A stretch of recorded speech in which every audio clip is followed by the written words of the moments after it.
భారత స్వతంత్ర ఉద్యమ కాలంలో ఉద్యమకారులకు మనోబలాన్నిచ్చి సామాన్యులను సైతం సమరయోధులుగా మార్చినటువంటి గీతం.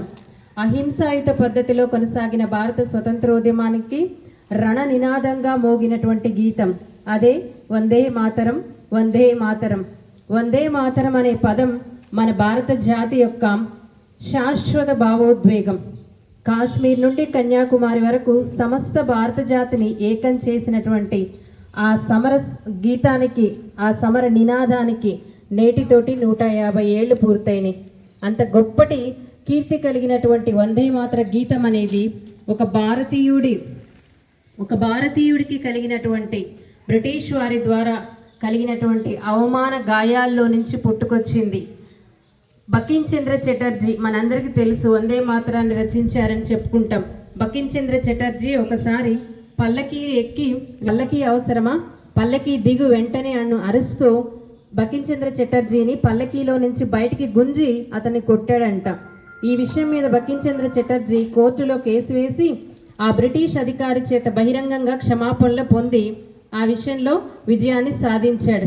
అయితే అదే సమయంలో బ్రిటిష్ ప్రభుత్వము వారి జాతీయ గీతమైనటువంటి గాడ్ సేవ్ మై కింగ్డమ్ అనే జాతీయ గీతాన్ని భారత జాతీయ గీతంగా మార్చాలని ప్రయత్నాలు మొదలుపెట్టిందనే వార్త బకిం చంద్ర చటర్జీ విన్నాడు.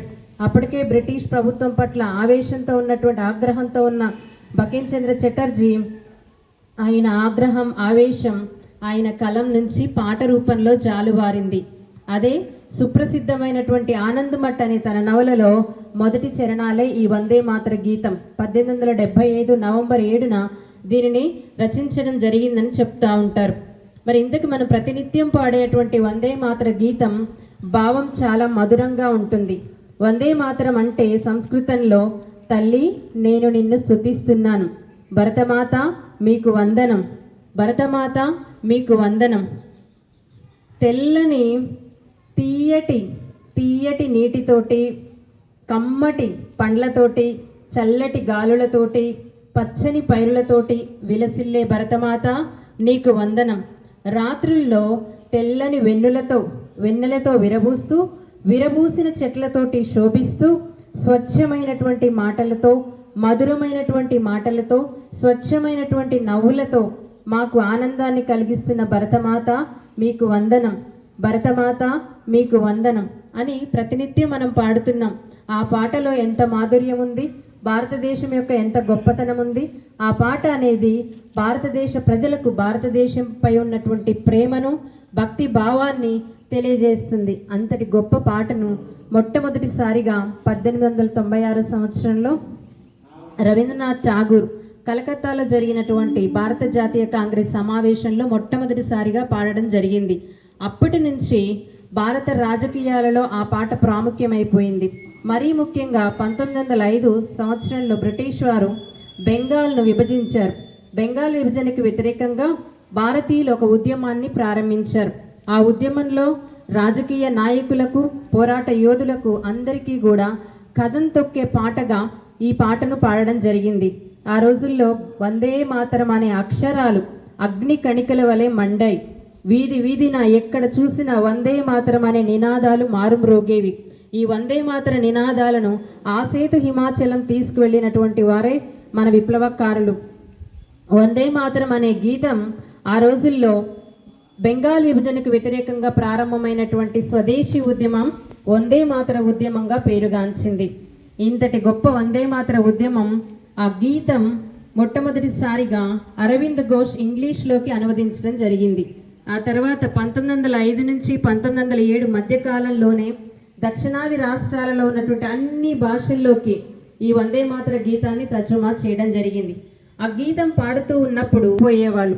ఆ గీతం యొక్క ఆలాపన ఎంత తీవ్రమైనదో, బ్రిటిష్ యొక్క అధికారాన్ని ఎంత దహిస్తుందో గుర్తించిన బ్రిటిష్ ప్రభుత్వము ఎవ్వరు కూడా ఆ గీతాన్ని ఆలపించొద్దు అని చెప్పి ఆ వందే మాతర గీతాన్ని నిషేధించింది. అయినప్పటికీ 1947 వరకు, స్వతంత్రం సిద్ధించే వరకు ఆ వందే మాతర గీతం ఒక మహోజ్వలగా ప్రజ్వలిస్తూనే వచ్చింది. 1947 ఆగస్టు 15న మనకు స్వతంత్రం వచ్చినప్పుడు ఆ గీతం మీద ఉన్నటువంటి నిషేధాజ్ఞలన్నీ తొలగించబడ్డాయి. మొట్టమొదటిసారిగా స్వతంత్రం వచ్చిన రోజునే వందే మాతర గీతాన్ని ఒక విజయ గీతంగా ఆకాశవాణిలో వినిపించడం జరిగింది. అదే రోజున ప్రఖ్యాత సంగీత విద్వాంసుడు పార్లమెంటులో ఓం ప్రకాష్ పార్లమెంటులో పాడి వినిపించడం జరిగింది.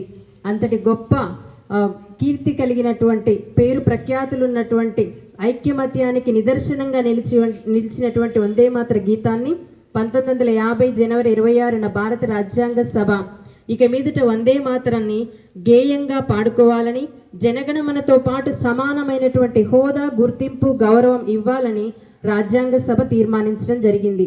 మనకు తెలుసు బీబీసీ వరల్డ్ నిర్వహించినటువంటి అంతర్జాతీయ సర్వేలో ప్రపంచంలో ప్రఖ్యాతిగాంచినటువంటి పేరు పొందినటువంటి జాతీయ గీతాలలో ఐర్లాండ్ తర్వాత మన వందే మాతర గీతమే 2వ స్థానంలో నిలిచింది.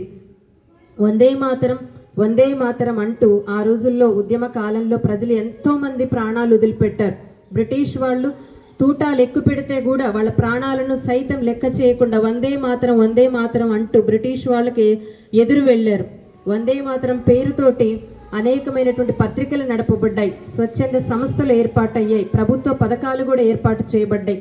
అంతటి గొప్ప ఘన కీర్తి, అలాగే అంత గొప్ప ఆ పేరులోనే ఉంది. అదే ఆ పేరే ఒక మంత్రం, ఆ పేరే ఒక మహోజ్వలం, ఆ పేరే ఒక మహోపదేశంగా నాటి కాలంలోనూ నేటి కాలంలో వినిపిస్తూ ఉంది.